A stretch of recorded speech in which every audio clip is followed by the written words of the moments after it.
नमस्कार मित्रों, स्वागत है आपका एक बार फिर आपके अपने YouTube चैनल अथर्व एकेडमी में। दोस्तों, इस क्लास में हम डिस्कस करेंगे 12 जून यानी कि आज के वनरक्षक और जेल प्रहरी की सभी शिफ्टों में आए हुए प्रश्नों के बारे में। तो वीडियो को अंत तक जरूर देखिएगा।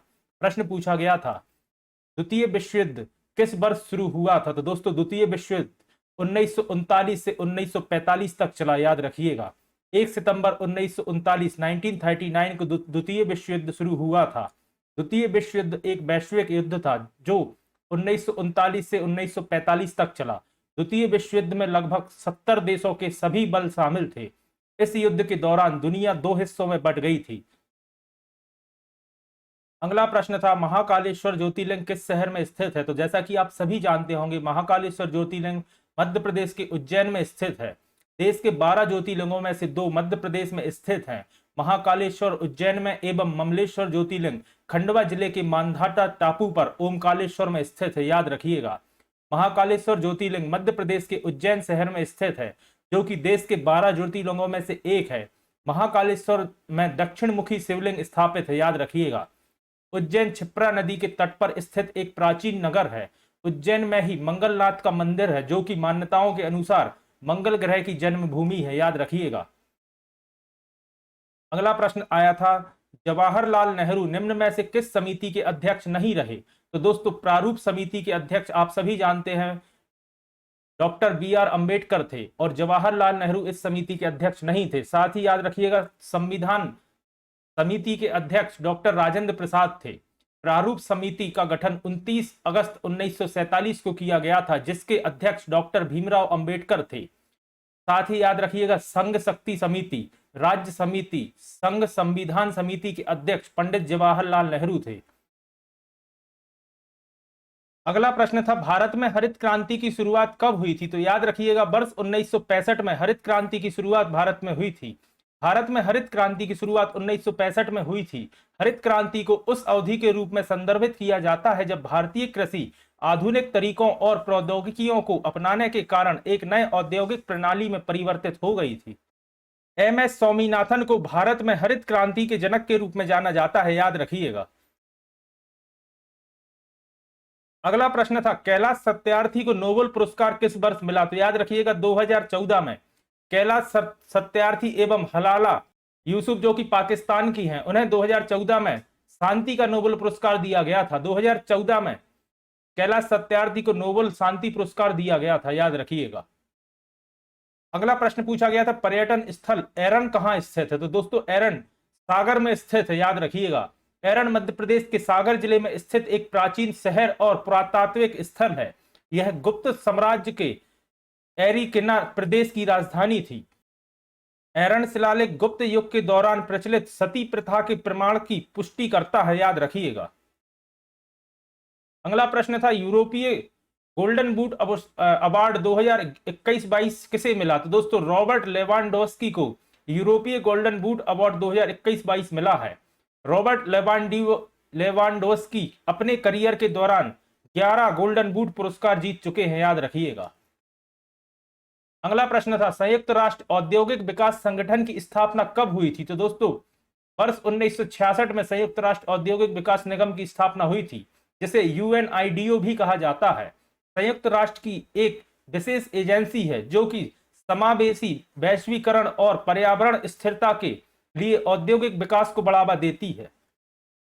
अगला प्रश्न था, मध्य प्रदेश में विशेष रूप से कमजोर जनजाति समूह कौन सा है? तो दोस्तों, बैगा, सहरिया एवं भारिया मध्य प्रदेश में 3 आर्थिक रूप से कमजोर जनजातीय समूह हैं, याद रखिएगा।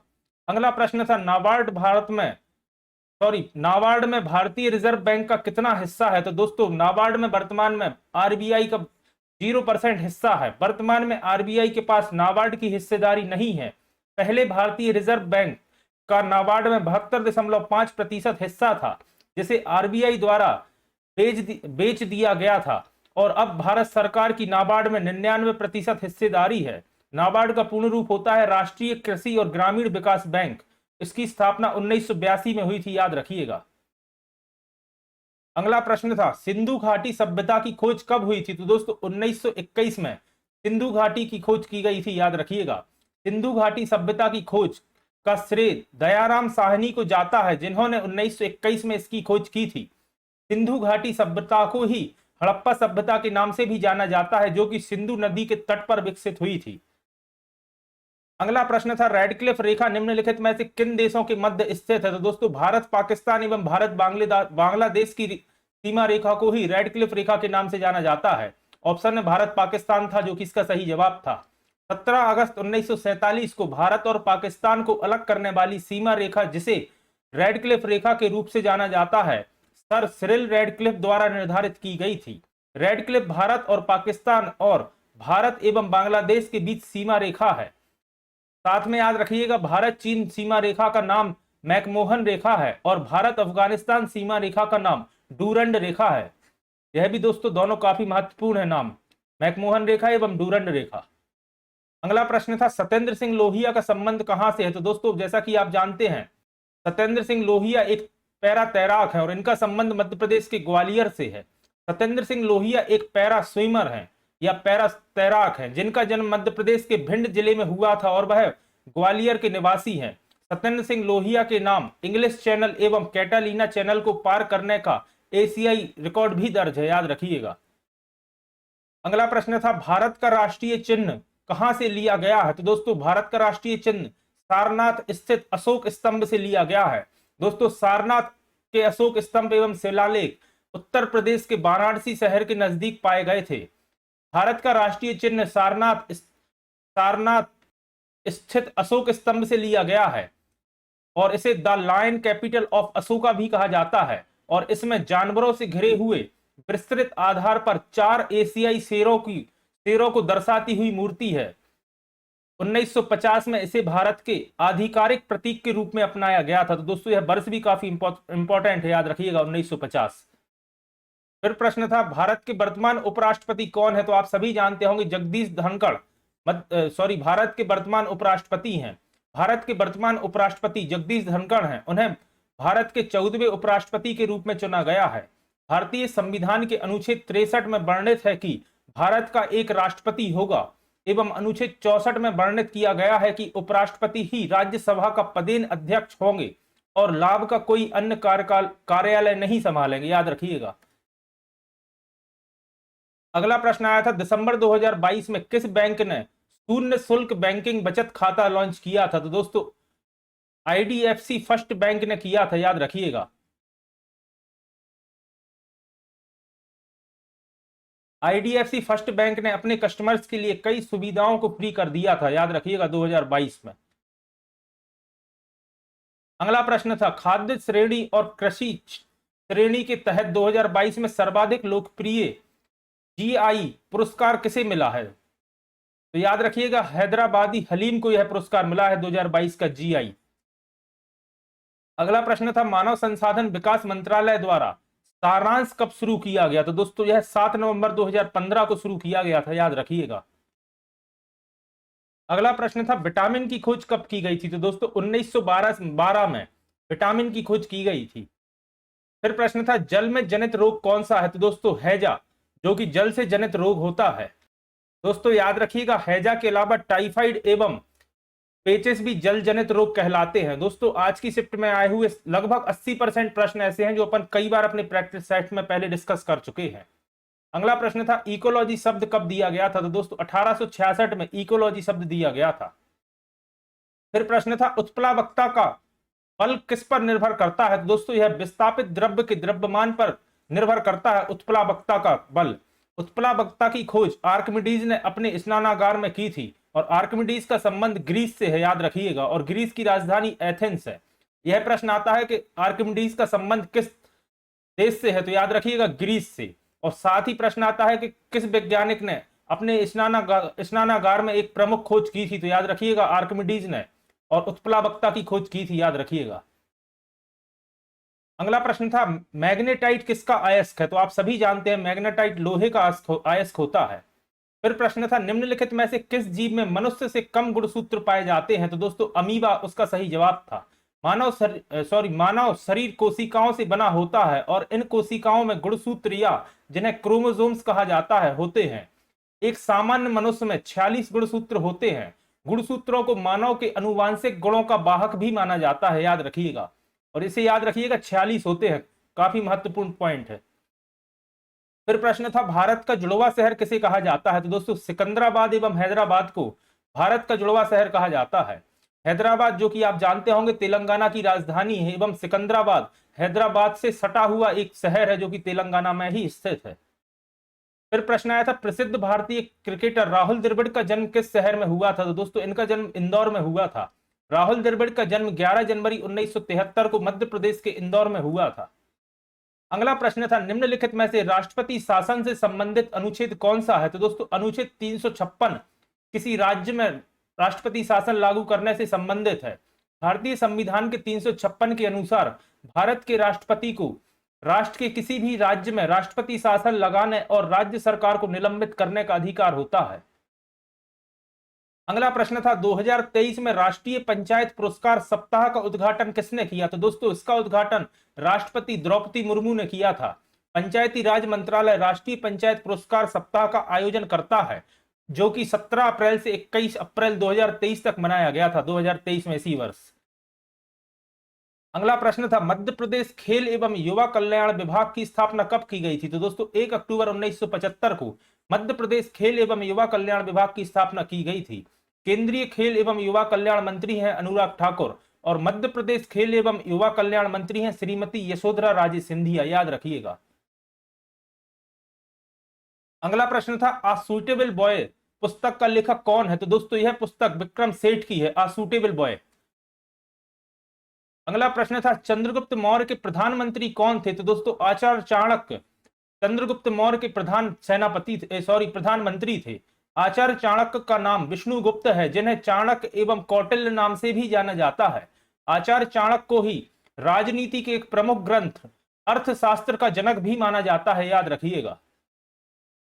अगला प्रश्न था उपन्यास टॉम ऑफ सैंड के अंतरराष्ट्रीय बुकर पुरस्कार किसे मिला है? तो दोस्तों गीतांजलि श्री को उपन्यास टॉम ऑफ सैंड के लिए अंतरराष्ट्रीय बुकर पुरस्कार मिला है, याद रखिएगा। और यह प्रश्न भी पहले पूछा जा चुका है वन रक्षक में, इसी 2023 के वन रक्षक में।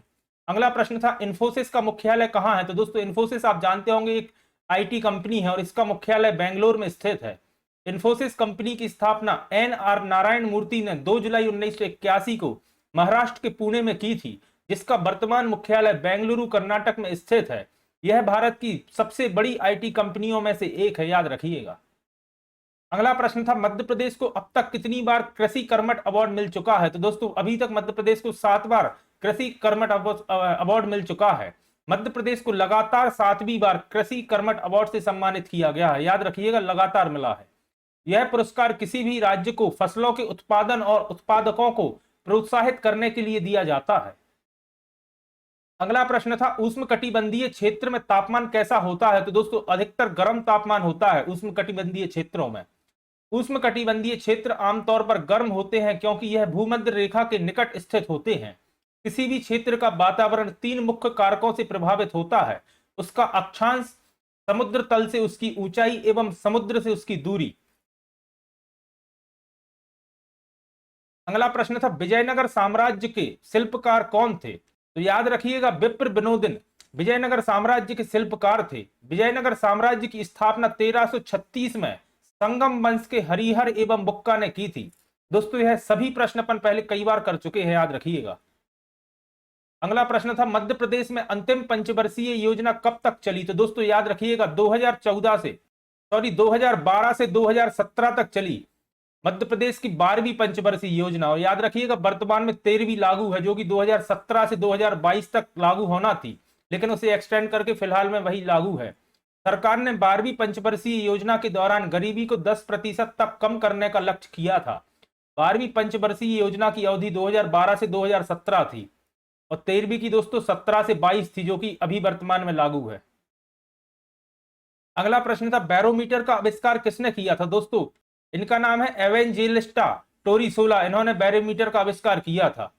याद रखिएगा दोस्तों बैरोमीटर को ही वायु दाब मापी भी कहा जाता है, जिससे एटमॉस्फेरिक प्रेशर या वायु दाब मापा जाता है। अगला प्रश्न था लोहे में जंग लगने पर उसके भार पर क्या प्रभाव पड़ता है? तो याद रखिएगा जंग लगने पर लोहे का भार बढ़ जाता है। अगला प्रश्न था निम्नलिखित में से एल्यूमिनियम का अयस्क कौन सा है? तो दोस्तों बॉक्साइट एल्यूमिनियम का मुख्य अयस्क होता है। अगला प्रश्न था पशुपतिनाथ का मंदिर कहाँ स्थित है? या पूछा गया था मध्य प्रदेश में पशुपतिनाथ का मंदिर कहाँ स्थित है? तो याद रखिएगा मध्य प्रदेश के मंदसौर में पशुपतिनाथ का मंदिर स्थित है। और साथ ही याद रखिएगा यह सिवना नदी के तट पर स्थित है। और पशुपतिनाथ में दोस्तों अष्टमुखी शिवलिंग स्थापित है, यह भी याद रखिएगा, काफी महत्वपूर्ण प्रश्न है। और मंदसौर दोस्तों अफीम उत्पादन के लिए भी प्रसिद्ध है। यह प्रश्न दोस्तों कल या परसों वाली अपन ने प्रैक्टिस सेट में डिस्कस किया था। अगला प्रश्न था खाने के सोडे का सूत्र क्या होता है? तो दोस्तों NaHCO3 खाने के सोडे का सूत्र होता है, जिसे सोडियम बाइकार्बोनेट भी कहा जाता है और इसे ही मीठा सोडा या खाने का सोडा कहा जाता है। अगला प्रश्न था निम्नलिखित में से किस राज्य के साथ मध्य प्रदेश सीमा साझा नहीं करता? तो दोस्तों ऑप्शन में उड़ीसा था, जिसके साथ मध्य प्रदेश अपनी सीमा साझा नहीं करता। मध्य प्रदेश कुल 5 राज्यों के साथ अपनी सीमा साझा करता है, उत्तर प्रदेश, राजस्थान, गुजरात, महाराष्ट्र एवं छत्तीसगढ़। याद रखिएगा उत्तर प्रदेश के साथ मध्य प्रदेश अपनी सर्वाधिक सीमा साझा करता है और गुजरात के साथ सबसे कम। अगला प्रश्न था वीर रस का स्थायी भाव क्या है? तो दोस्तों वीर रस का स्थायी भाव होता है उत्साह। अगला प्रश्न था विश्व धरोहर की सूची में मध्य प्रदेश का पहला कौन सा धरोहर स्थल शामिल हुआ था? तो दोस्तों याद रखिएगा खजुराहो, जो कि छतरपुर डिस्ट्रिक्ट में आता है। खजुराहो को यूनेस्को की विश्व धरोहर सूची में 1946 में शामिल किया था, 1986 में। अगला प्रश्न था किस राज्य में सर्वाधिक राष्ट्रीय उद्यान स्थित हैं? तो मध्य प्रदेश में 10 राष्ट्रीय उद्यान स्थित हैं। भारत में सर्वाधिक राष्ट्रीय उद्यान मध्य प्रदेश राज्य में स्थित है, याद रखिएगा। फिर प्रश्न था लार में कौन सा एंजाइम पाया जाता है? तो दोस्तों टाइलिन एंजाइम पाया जाता है लार में। अगला प्रश्न था किस जिला कलेक्टर को 2022 का सर्वश्रेष्ठ कलेक्टर पुरस्कार प्रदान किया गया था? तो दोस्तों इंदौर कलेक्टर को यह पुरस्कार दिया गया था। इंदौर कलेक्टर मनीष सिंह को लोक प्रशासन में उत्कृष्टता के लिए पीएम पुरस्कार 2022 से सम्मानित किया गया था। अगला प्रश्न था शोभा नायडू का संबंध किस नृत्य से है? तो दोस्तों कुचिपुड़ी नृत्य के साथ संबंध है शोभा नायडू का। अगला प्रश्न था दादर एवं नागर हवेली को किस संविधान संशोधन अधिनियम द्वारा भारत में शामिल किया गया था? तो दोस्तों 1961 अधिनियम के द्वारा। 10वें संविधान संशोधन अधिनियम 1961 द्वारा दादर एवं नागर हवेली को भारत में शामिल किया गया था। फिर प्रश्न था रंग दर्शन पुस्तक के लेखक कौन है? तो दोस्तों यह पुस्तक नैमी चंद्र की है, याद रखिएगा रंग दर्शन। तो दोस्तों ये थे भाई प्रश्न मुझे स्टूडेंट के माध्यम से जो मिल सके हैं, आशा करता हूं आपके लिए उपयोगी साबित होंगे। अगर आज की वीडियो आपको पसंद आई है तो वीडियो को लाइक करें, और अगर आप चैनल पर नए हैं और अभी तक आपने चैनल को सब्सक्राइब नहीं किया है तो चैनल को सब्सक्राइब करें और ज्यादा से ज्यादा लोगों तक शेयर करें। धन्यवाद दोस्तों।